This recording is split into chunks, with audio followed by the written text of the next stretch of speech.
Hello, friends. It's Thursday. It's 10 a.m. I've got my coffee. Hopefully you have yours or your beverage of choice.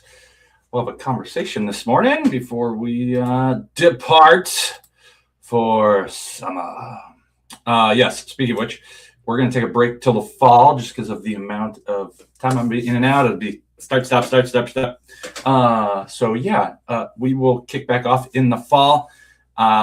Probably September, the first Thursday in September, presumably. We'll keep you posted. We'll let you know, but no more coffee and conversations for the rest of the summer, July and August. So we'll see you back in the fall. But announcements wise, we got church picnic and baptisms. So we do have at least one person that wants to be baptized and will be baptized at the church picnic. So plan to be there, plan to participate. Starts at 10 a.m. at Lake Wilderness on July 19th. Plan to come and join us and have a fantastic time of fellowship and hear from the word and sing songs and celebrate new birth in baptism. So we want you to be there. Plan to be there. Invite someone. It's a great opportunity to invite someone into a more neutral space and have them experience what it's like to spend time with your church family. So plan to be there. VBS registration is open. Sign up for it. If you've got kids, let your neighbors know. Grab one of those invite cards and invite them. Help them get here. If the parent's like, I can't bring them, maybe you could offer to bring them. Pray for them. Pray for the event. Pray for VBS. Pray for the kids that'll be here. Pray for the families that'll be here. They're going to hear a wonderful theme message of the Lord is our shepherd and how the shepherd of Psalm 23 is capable and willing and cares for his sheep. And so we want kids to know that. We want kids to believe that. We want kids to trust Christ, trust the one who is the good shepherd. So invite them, help them get here, pray for it. We want it to be a fantastic outreach event and discipleship event. It serves two purposes. We have kids who will come who believe and have trusted in Christ, and we have kids who haven't done that yet, and we want both to participate. And I was going to try and wrap things up for a section of Amos, and it just felt like I would have been like rushing through it. So we will start Amos back in the fall, at least tentatively. That's what I'm thinking.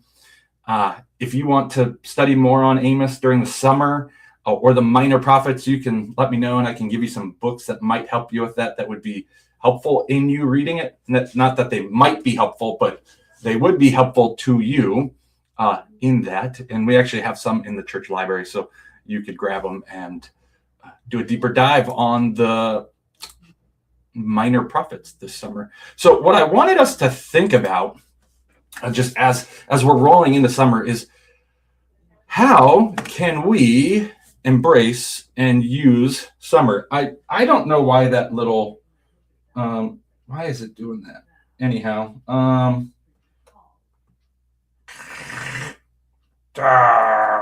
No, I hardly ever use this app anymore. And so it was not cooperating with me and I wasn't doing it right. But so how can we embrace and use summer to in our lives? And I had a thought, and what would it look like for us to seek to use summer effectively for our faith, for the Lord? And some verses came to mind, and Ephesians 5, it says, make the best use of your time because the days are evil. Colossians 4 says to walk in wisdom before outsiders because the days are evil. Psalm 90 verse 12 says to, Lord, teach us to number our days that we might have a heart of wisdom. James 4 exhorts us to consider and think about and plan in light of the Lord. We're actually exhorted to not just make plans, but make plans in light of God and what God has done, and to say, if the Lord wills. Like James is, he's kind of critiquing the wealthy business owner in that section where he's saying, I'm going to go do this. I'm going to go make a boatload of money in this other city, and this is my plan. And James says, that's arrogance. Don't be arrogant. Say, if the Lord wills, I will do this. we need to orientate and consider and think about our plans in light of the Lord. And so what I wanted to encourage you to do as we walk into summer, even though it doesn't really feel all that summery out there right now, it just feels like it's June, but it's not June, it's July. We've got clouds in the sky, and I had a sweatshirt on this morning. I guess it's Washington summer, but what do we, how will we use this time, this season that is, tends to feel like it, I don't know if slows down is the right word, but it has an intentional shift of pace. How do we use this time that we have where people have a shift in their pace? They go on vacations, they get out more, they spend more time outside because it's not spitting at them. It's enjoyable. You might go do some other things you don't normally do. It's warmer, so you're not having to be all bundled up. It's just generally the vibe changes. So how can we use this time, this season, these couple months to serve the Lord? How can we reframe our perspective in light of that? And I wanted to offer just a few thoughts on that idea of how can you use your summer or this season wisely. And I want to give you a rubric or a perspective to ponder as you think about that. So, knowing that the Lord has gifted you time and he's gifted you his ways, what could you do as you seek to use them? And I think it's helpful, if you want, you could think about it in these kind of 5 categories. How could you order your summer in such a way that you could embrace doing something or intentionally doing something in regards to one of these or all of these? What would it look like to say, okay, I want to intentionally do something with worship. I want to intentionally do something with fellowship, evangelism, discipleship, and ministry that I don't normally do. How could you embrace those aspects?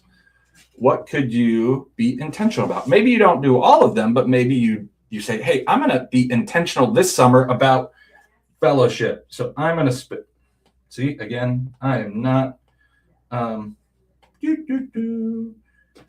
like, maybe it's, hey, I want to be intentional about fellowship this summer.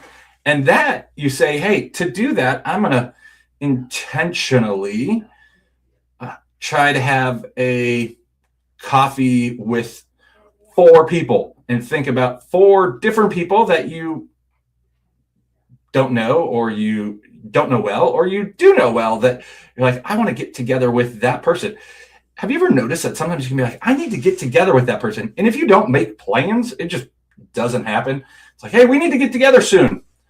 And then you look at the clock, you look at the calendar, and lo and behold, 6 months have passed since you last said that to that person. So why not, if you feel impressed by the Lord to spend time fellowshipping, make intentional plans to get together with some friends. Go get coffee, go get lunch, go on walks together, invite them over to play a game or watch a movie. Do something that can foster your relationship with those people. Maybe it's reaching out to someone that you haven't spent time with lately. So if it's that, think about, how could I foster fellowship in my life and the lives of others this summer? Or maybe you're like, man, I need to, the Lord has been impressing on me to share my faith, to be intentional. Maybe you say, hey, I'm going to be intentional about going and sharing my faith with that neighbor. Or you particularly spend time praying for a non-believing neighbor every day for the summer. You take one of those prayer bookmarks that we have that have 30 different Bible verses on them that you could pray for a non-believer, and you pray it twice for a neighbor. or a family member who doesn't know the Lord, and you spend the summer intentionally embracing that person as your one that you're seeking to reach and win to the Lord. And so you pray for them every day and you seek to connect with them, and then you seek to invite them to something like the church picnic or to a church service, or you invite them to read the Bible. You know, people are open to reading the Bible, and you could say, hey, would you be interested in just reading through one of the books about Jesus's life? Would you be interested in doing that? And you know what? A lot of people are willing to do that, even if they don't have faith. We kind of tend to think like, oh, that they would never say yes to that. But you never know. God might be preparing their heart. So ask the Lord, if you feel like evangelism is the thing you need to highlight this summer, you want to dive into this summer, ask the Lord who you might intentionally focus on, or how you might intentionally focus on that. If it's discipleship, maybe you consider reading through one book of the Bible multiple times. Maybe you decide, I'm going to read through the Gospel of Mark, and I want to read it multiple times, and you do a deep dive on it. You know, the single best way that you can grow in your faith is intentional Bible reading. Every study that they do that marks and looks at people's spiritual growth from a Christian perspective, the number one way to grow spiritually is reading your Bible intentionally. So if you want to grow in your discipleship, consider reading through one of the Gospels multiple times. Maybe you choose to read 2 chapters a day and you read it repeatedly throughout the summer, and so you end up reading it 3-4 times. If it's Mark, maybe you read it like 6 times. I didn't do the math, and I'm not great at math, so at least not off the top of my head. So consider reading through one of the Gospels and repeatedly following it and read through it. What would happen if you read Mark's Gospel 2 chapters a day, 3 chapters a day, and you just repeat all summer? Or you choose to read 4 chapters of each of the Gospels every day, and you just boom, boom, boom, boom, and you repeat each one. You would grow in your faith, and you would grow in your understanding of Jesus and who he is and what he's done. And friends, that would help you in your spiritual growth. Now, there are other things we can do that help us grow spiritually. Maybe you want to pick up a book or a couple books and focus on a topic that you want to grow spiritually. How can you use that? Like, you could go sit outside and read a book. You get sun, you get to hear the birds, you might hear the airplanes, you hear the motorcycle, or if you're kind of by me, you hear the cars backfiring. But what could you focus on that? I really want to grow in my understanding of this. Take the time and be intentional about it. Now, all of this requires you to be intentional.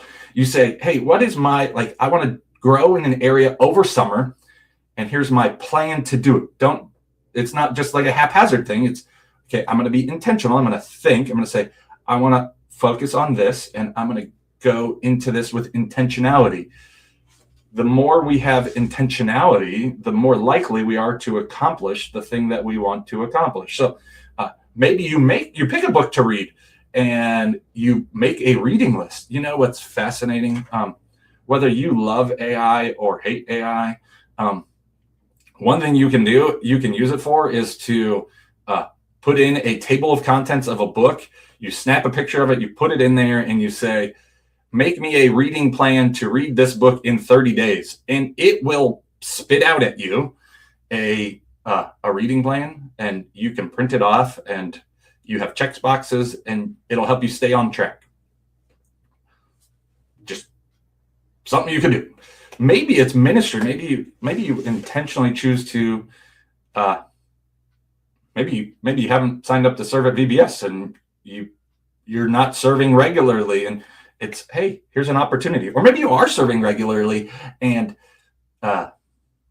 you want to spend some time serving. Serving VBS is a great opportunity to do that. Did you know that next to Bible reading, the second most effective way to help you grow in your faith is to serve?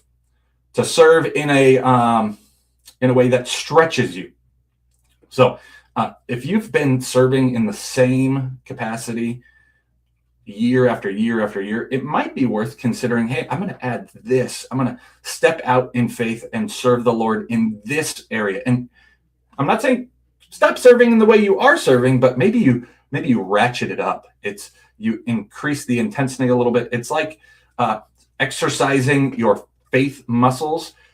If a guy who goes to the gym always lifts the same amount and he never lifts heavier amounts, he doesn't actually grow stronger. He hits a point where he's plateaued, and the only way he can grow stronger to be able to do more is by actually stressing the muscles. And so our faith kind of functions in the same way, that if you want to grow in your faith, taking a stretching step of service is a way to do that. So from the studies that I've heard of, it's like the second best thing to help you grow in your faith. Number one, Bible reading. Number two, other than regular attendance at church and participation in relationships with other believers, serving in a way that stretches you is like the next best thing. So maybe you take a stretching step and you serve. You're like, serving at VBS is scary. Maybe that would be the right place for you to serve. Or maybe you choose to serve, you go help serve somewhere else, like an outreach type event, something that will causes you a little bit of uncomfortableness. God does not call us to the comfortable life. And then last thing I think is just worship. And this one, we want you to be at church. We want you to come and gather and sing with his people. Maybe you take some intentional time and you say, hey, I'm going to go one day this summer or 2 days this summer. I'm going to go spend some intentional time out in nature, praising the Lord. That is for an extended period of time, not 5 minutes, not 20 minutes, but maybe you go sit by a lake and you for an hour and you just praise and talk with the Lord, and you think about his goodness and his kindness and what he has done. That'd be called like a retreat. Go spend some time intentionally drawing yourself near and reflecting on the Lord. Maybe you spend the summer and you write down every day you choose to highlight or write down a praiseworthy attribute of God, and then you journal and think about it. You may end up thinking about the same one multiple times, but what if you were to take some of the attributes of God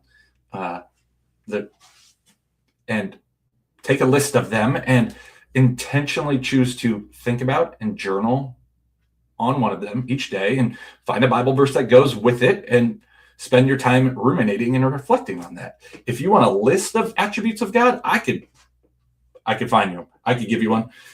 If you want a list of, when we think of worship, it's praising God for who he is and what he's done. Maybe you spend time and you think, okay, I'm going to think about Old Testament stories and I'm going to reflect on different ones.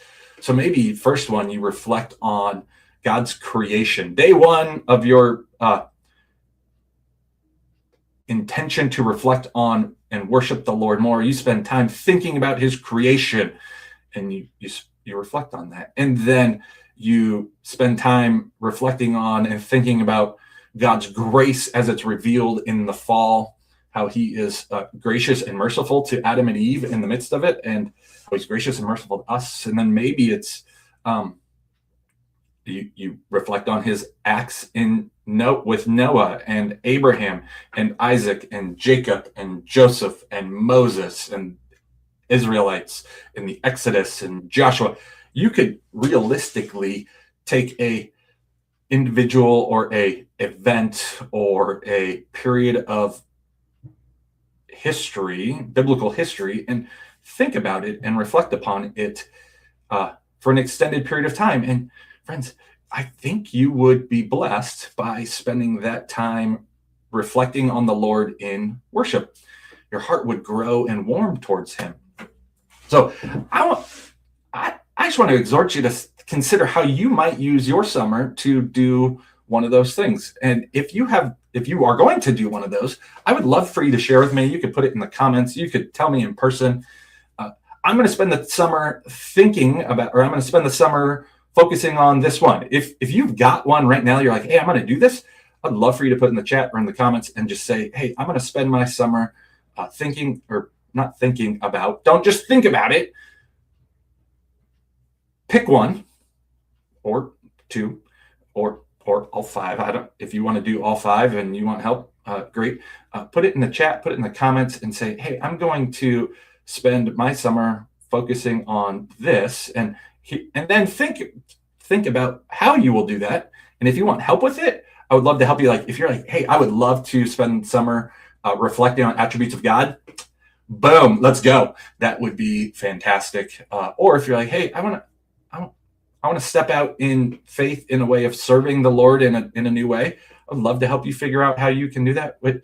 We want you to grow in your faith, and doing all five of those things will help you grow in your faith. If you choose to intentionally pursue them, friends, you're going to grow. And I hope your desire is to grow in your faith.